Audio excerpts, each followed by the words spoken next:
বিয়ে শাদী করছেন? হ্যাঁ, একটা করছিলাম। মানে একটা করছি, এখন কি আছে না ভাবি? হ্যাঁ আছে, এটা বাপ মা করাইছে, আর আমি নিজে পছন্দ করে করলাম না। তাই মানে এটা প্রেমের বিয়ে না? না না। আচ্ছা, আপনার বিয়ের গল্পটা একটু বলেন তো, বিয়ে করছেন কত সালে? বিয়ে করছি অনেক ছোট থাকতে, মানে অনেক শরীরে কয় বছর বয়স? হালকা শরীরে যখন গরম আসলো না, তখনই বিয়া করে লাইছে।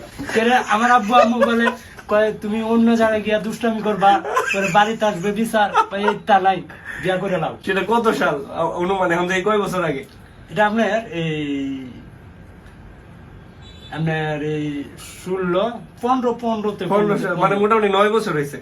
হ্যাঁ 9 তো বছর। বিয়েটা যে হইলো, এটার প্রক্রিয়াটা একটু বলেন। প্রথম আপনারা যেদিন বললো, আপনি কি বলছেন যে বিয়ে করবেন না? বাকি না না না না, ফ্যামিলি থেকে বলছেন family থেকে। যে অন্য জায়গায় দুষ্টামি করার থেকে তোমার বিয়ে করাই। হ্যাঁ হ্যাঁ হ্যাঁ, এই যে- ওকে, তাহলে আপনি বিয়েটা করলেন। হ্যাঁ। তো এই যে পাত্রী দেখতে গেলেন, এই গল্পটা একটু বলেন। যেদিন আপনার শ্বশুর বাড়ি কোথায়, গ্রাম কত দূর, বিশ্বরা থেকে কত দূরে? নেত্রকোনা। নেত্রকোনা শহরে, হ্যাঁ, শহরে। সদরে?